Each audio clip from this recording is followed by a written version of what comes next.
All right, so let's kick it off here. Here are 14 classic muscle cars that are actually worth owning today. Now, I have a theory that the 1960s muscle cars, all the way up to like 1973, 1974, will always be worth good money because they can keep up with today's traffic. They're easy to work on.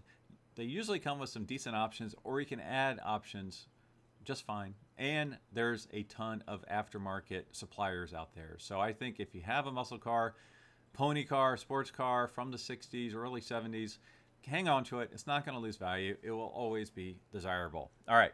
And this is from slashgear.com. Great article by Justin Owen. Really nice work. So let's get to it. Muscle cars are as American as wide open highways, fast food drive-thrus, and apple pie. Born in the 60s at a time when American manufacturers were engaged in a race for the most horsepower, muscle cars showcased the most advanced engine technology automakers had to offer at the time. While there is some debate on what exactly defines what makes a muscle car, some agreed upon traits include 2 doors, V8 engine, and lightweight chassis. That's a fun point because people keep beating me up because at one point I called a Mustang a muscle car. I'll get into that in a second. They are generally a mid-size car and also carry 4 passengers. Most are a notchback design with a trunk. However, a few fastbacks are included.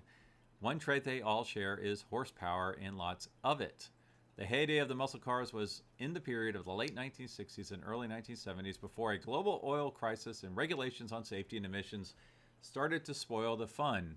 Horsepower ratings peaked in 1970 before big block engines fell out of favor and everything else became so restricted that even a Cadillac 500 cubic inch engine barely made 200 horsepower. These are some of the most celebrated cars in the American auto industry, and they have seen a resurgence with new models coming out and classics shooting up in value. There are a lot of good muscle cars to choose from, and the most desirable models today can only be owned if you have a bit of wealth. But should money cease to be a factor, these are 14 muscle cars that are actually worth owning today. Now, the very first one listed here goes to show my point. Like, is a Mustang a muscle car?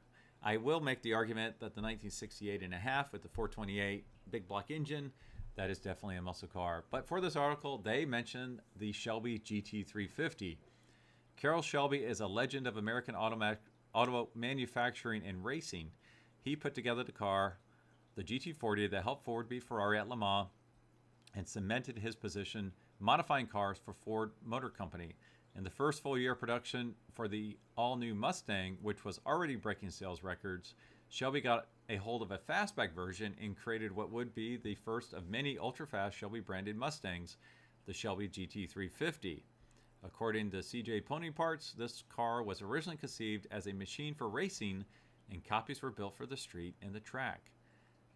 35, that's not right, it's 36. 36 Shelby GT350R models were made for racing purposes, and another 513 road-going copies were made and sold to the public. All right, I would agree with that as a muscle car, and that's a Mustang, people. All right, next is the AMC AMX. American Motors Corporation was an independent automaker that struggled to survive for decades. However, despite its economic struggles, the plucky little company from Kenosha, Wisconsin managed to crank out interesting cars year after year. Having smaller budgets for development meant having to be clever and inventive to make new models from old designs and to utilize parts across the whole model range. Designer Dick Teague may have been the company's greatest asset, as he was able to work with these confined conditions to create some remarkable designs for cars that are still desirable today, such as the AMX. Often obscured from the long shadows of Mustangs, Chargers, and Camaros of the day, the AMX was competent competition in this time of fast and garish muscle cars. In the end, AMX only lasted through 3 model years, having only 2 seats, and going up against competition with much deeper pockets made it hard to gain traction in the market. And 1970 was its final year. Today, they are a favorite among collectors, and their rarity makes them a popular curiosity at classic car events. The good news for collectors is that their value remains substantially lower than the other muscle cars of the era, and an extremely nice one can be had for under $50,000. You know, the looks are a little polarizing.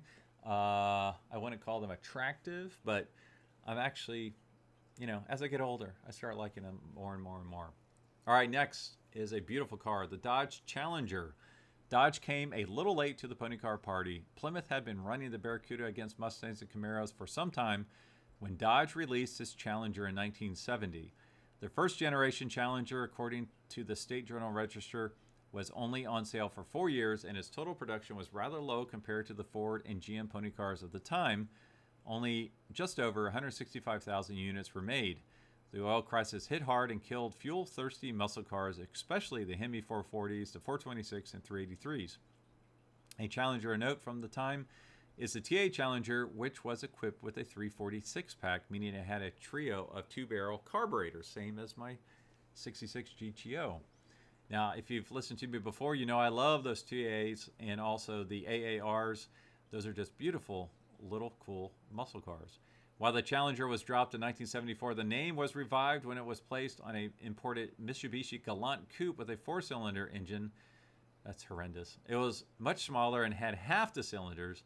It was not a muscle car, but in 2005, Dodge brought back the Challenger, not just as a V8 pony car, but with some of the same lines as the original in a modern package. It has been a huge success and spawned some of the fastest and baddest modern muscle cars there are, including the 840 horsepower Demon, an honorable successor to the original. For sure, that thing would blow the doors off any of the originals. All right, next is the Plymouth Superbird. The 1970 Superbird was Plymouth's answer to the Dodge Charger Daytona that hit the tracks a year before. So those are the two winged birds. While the cars may look similar, they are not the same. However, Plymouth was able to use the wind tunnel test data that Dodge had used already. The single purpose of the Superbird was to win NASCAR races, and it did. When Dodge created the Daytona, 550 road-going copies had to be made, but due to rule changes, Plymouth had to produce 1,900 copies of the car to be sold in dealerships. Creating and building this car was an expensive endeavor, and it would push the retail price up significantly over stick vehicles, but Plymouth made it anyways. Part of Plymouth's plan with the car was to encourage Richard Petty to return to the brand for racing, which he did. With the Superbird at Petty's control, it won 8 races with an additional 10 wins by other drivers. It was a success. NASCAR changed the rules once again in 1971, making the car obsolete. Therefore, only 1 year model exists, and today it is a strikingly rare and astronomically valuable. While the original selling price of the Superbird was $4,280, one sold recently at auction for a record $1.65 million. Now that was a 4-speed 426 Hemi version. I'm sure it had rare colors and other stuff to do with it. So what's interesting, if you put a Superbird next to the Daytona, they both have wings, but the wings are significantly different, which is pretty cool to see. All right, next is the Chevelle SS396. The muscle car era was flushed with big block power from all of the manufacturers, and Chevrolet was no exception. The Chevy 396 was the big block engine suitable for making large amounts of power while remaining tame enough to keep it on the street. It was a popular engine, especially when fitted in a Chevelle in the SS396 model, which debuted in 1965. These first-year SS models came with a 327 horsepower L37 396 V8, improved brakes, and a stiffer suspension. The option code for this car was Z16, and only 201 were built that year.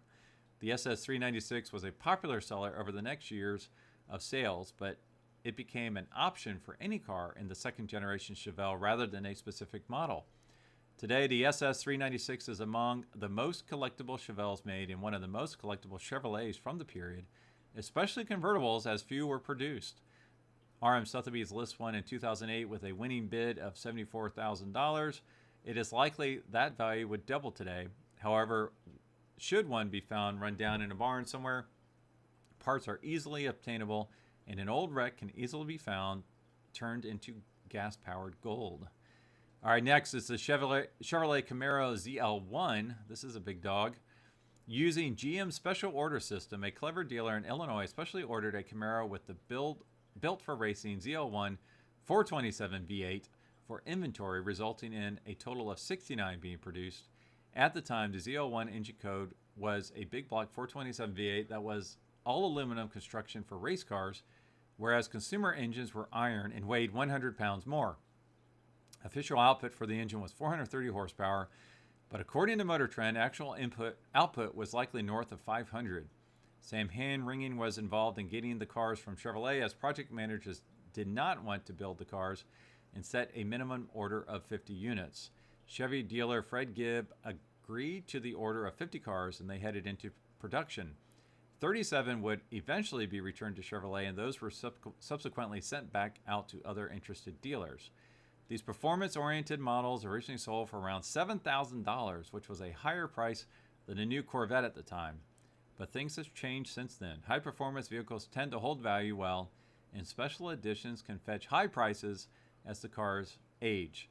The Z01 fits in line with this, as surviving models are possibly the most valuable Camaros in existence. One model in mint condition crossed the auction block at Barrett-Jackson in 2019, selling for just shy of $1.1 million. The legacy of the Z01 lives on today, as Chevrolet revived the option package with the current model offering a supercharged V8 that makes 650 horsepower. Two interesting notes on the Z01. If you go to my YouTube channel, scroll back until you find the YouTube video where there's 187 Chevrolets in one collection. Check that out. I believe I go into the engine room for that collection, and there were 4 Z01 engine blocks in that engine. No, I'm sorry. I take that back. There were 4 Z01 Camaros in the Copo section of the collection, and it was stated that that was the most Z01 Camaros in any one collection in the world. The second fun note is if you get a chance to tour Reggie Jackson's collection during Monterey Car Week, he usually has an open house. If you go into his engine room, I do remember there being 1 or 2 Z01 engine blocks in his engine room.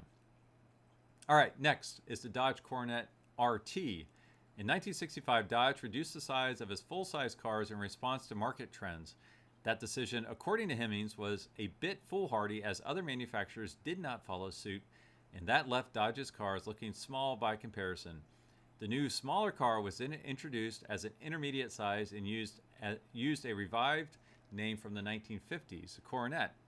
It turned out to be a good idea, as it ended up being a favorite model from the muscle car era. I've never found these very attractive.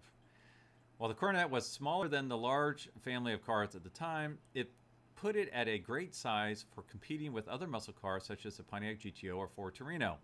It would be small enough to deliver decent handling, but remain stout enough to shove a giant Hemi engine under the hood, and that is what Dodge did. The star of the Coronet line is the Coronet RT model. This received, as standard, the 440 Magnum engine and 3-speed torque flight transmission standard with a Hemi engine and 4-speed gearbox optional. The RT received a tachometer, bucket seats, bigger brakes, and upgraded suspension, and later year models could get raised hood scoops. The torque from these massive engines makes the car pull off the line from the start. All right, let's see, we got a few more here. Oldsmobile 442. Pontiac GTO set off a storm in the auto industry that had product planners scrambling for a way to compete with their own performance model. Oldsmobile responded by applying its B9 Police Apprehender Pursuit package to the existing Cutlass line, calling it a 442 for its 4-barrel carburetor, 4-speed transmission, and dual exhaust. The initial model featured a 330 V8 with 310 horsepower. Once Oldsmobile had some time to properly develop the model, it received a new 400 cubic inch V8 based on the 425 big block, which changed the naming convention to 400, 4-speed, and dual exhaust. All right, next is the most expensive muscle car, the Plymouth Hemi Cuda convertible. Very few of these were ever made. The Plymouth Cuda is an offshoot from its popular Barracuda line, but remains its own separate name. I think they're gorgeous. Beautiful, beautiful cars. For 1971, the Cuda came equipped with a 426 Hemi engine, backed by a heavy-duty version of the 727 torque flight transmission or a 4-speed manual. It was also treated to suspension upgrades and chassis reinforcements, but disc brakes were an option. The giant engine made for substantial torque and propelled the car to 60 miles per hour in just 5.8 seconds. However, it could also handle a few corners, something challenging for other muscle cars of the day. Cuda also received aesthetic treatments, including special paint, graphics, and decorative air slots above the front wheel wells. To be blunt, they are beautiful cars. The Cuda showed up just as the party was winding down. It would be just a couple of years before the creation of the EPA, and the days of big dirty power were numbered. But if, as a car company, you wanted to end the muscle car era on a high note, then Plymouth succeeded brilliantly. The second generation of Barracuda was a rousing success for Chrysler, selling tens of thousands of units over its 4-year run.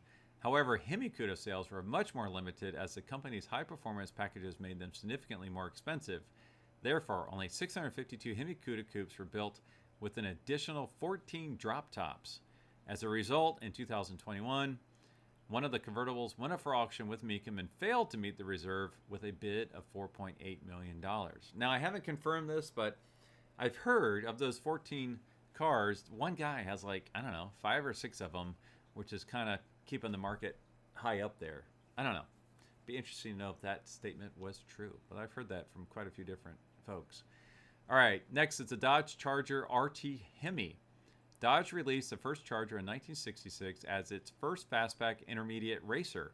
While the Coronet filled out the intermediate-sized cars, fastbacks were all the rage, and Dodge wanted to cash in on the popularity, so created the Charger as a fun and fast alternative. The first-generation models can be identified by their distinctive rectangular inset front grills with hidden headlights and the sloping long rear window that terminates near the end of the trunk. It also features rear windows, a rarity for two-door cars, and lacks a pillar, creating an open and spacious cabin that can feel almost like a convertible when cruising down the highway. Dodge redesigned the Charger for 1968, making several styling changes that introduced more curves and special additions, notably the Charger RT, a member of what Chrysler marketed as the Scat Pack, also including the Coronet RT, the Dodge Dart GTS. The automaker performed another redesign just a couple years later with the 1971 model. The RT package held over, although sales fell sharply. For the 1971 model year, only 63 Charger RT models left the factory. Wow, I didn't know that. This was and is the most desirable model of Charger that Dodge ever made. Current prices get close to $320,000, especially if equipped with the ultra-rare sunroof option. All right. Next, we have the Buick GSX. In the pantheon of American muscle cars, names like GTO, Chevelle, and Charger get tossed around a lot, but an oft-overlooked nameplate that also deserves recognition is Buick's GSX. Based on the popular Skylark model, the GSX was sold as a standalone model to showcase Buick's more aggressive performance abilities. The 1970 to 1972 Buick GSX came in a variety of bright, eye-catching colors. With a monstrous 455 cubic inch V8 engine, Buick wanted to attract younger buyers to the brand and felt more muted colors and conservative styling in its lineup was not cutting it. The GSX broke the mold in a bold way rather successfully.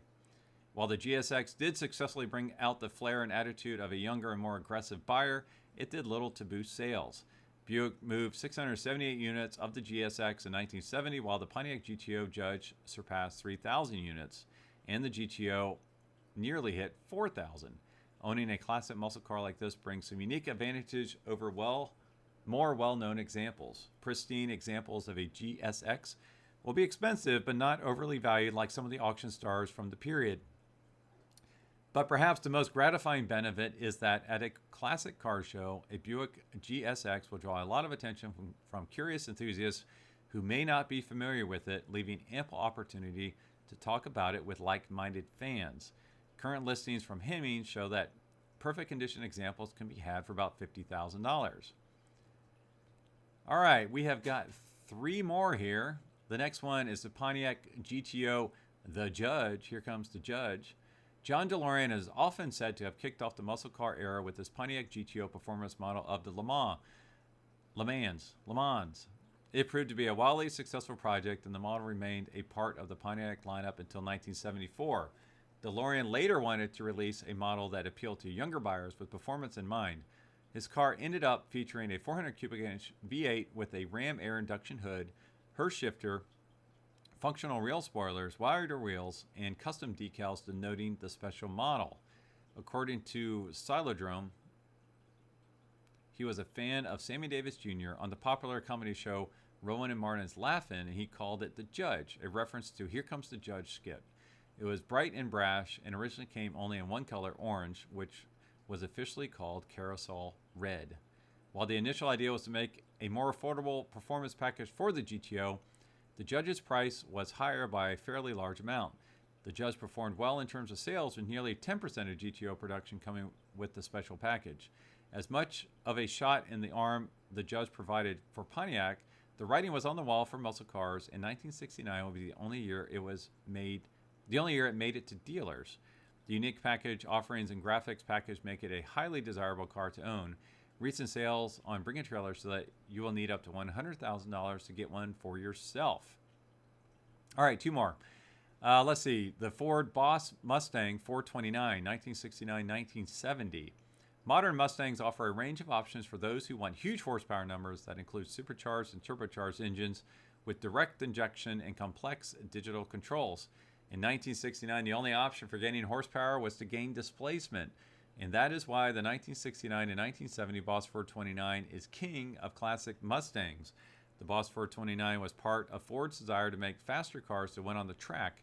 It enlisted the builder of the company's successful GT40 Le Mans winner to stuff the biggest engine possible into the popular pony car, and that was Carcraft with a K. The Boss 429 was manufactured for only 2 years with just enough models to satisfy homologation rules for NASCAR. This means a scant 1,359 left the workshop in total. The car was officially rated at 375 horsepower, with many contemporaries claiming actual output was much higher. Regardless, it made for a fast pony car that won its fair share of races and went on to be among the most valuable of all Mustangs. As fast cars go, you can't do much better than a Boss 429. As long-term investments go, it may not be too bad either. Paying the original sticker price of about $4,000 now yields a sum of nearly $500,000 when these are brought up for auction. That's not right. They have really taken a hit lately. You can get a really, really nice one for high 200s, low 300s. And, you know, it says 375 horsepower. I think that's probably more accurate than people think, because the emissions choked that engine and the exhaust system to where it really was not that fast of a performer unless you put on a different exhaust and kind of helped it breathe a little bit better. All right, last one. This one's interesting because I don't know that I would call it a muscle car. I don't know. Let me know what you think. Chevrolet Camaro Yenko Turbo Z. What? A turbo and a muscle car thing here? All right. While the most popular and highly praised muscle cars come from the late 1960s, muscle cars did not completely die with the creation of the EPA. Furthermore, auto manufacturers placed many resources into making modified cars to sell performance variants to the public for increased revenue and marketing purposes, while some smart dealers created their own versions independently of manufacturers. One Chevrolet dealer, Don Yenko, began modifying Camaros and Corvairs. With backing from Chevrolet, he produced several versions of these cars that have become coveted collector items today. The last of these projects was the 1981 Turbo Z Camaro. I mean, are there really any muscle cars from 1981? By 1981, horsepower ratings had fallen precipitously along with emissions. Yenko found a good way to bring the horsepower back up by adding a turbocharger to the Camaro. The Z28 came with a small block 350 V8 engine, with Yenko adding a turbo providing up to 7 pounds of boost. It also had water injection and a fuel heater to keep it compliant with EPA rules. No horsepower stats were published, but Haggerty estimates a range of 240 to 250 horsepower based on its quarter-mile run time of 14.51 seconds. While it was past the prime of muscle car era and its power output still paled in comparison, it is a unique and clever car. Working within the technological constraints of the day, Yenko managed to squeeze a good increase of power out of the car and create something special. Only 19 were built, which makes it extremely rare today. All right, so I don't know if I agree with that one. As a muscle car, I guess you could say it's a muscle car from the 1980s. Anyways, I hope you enjoyed it. Thank you for watching. Thanks for listening. Please share, and I will talk to all of you next week.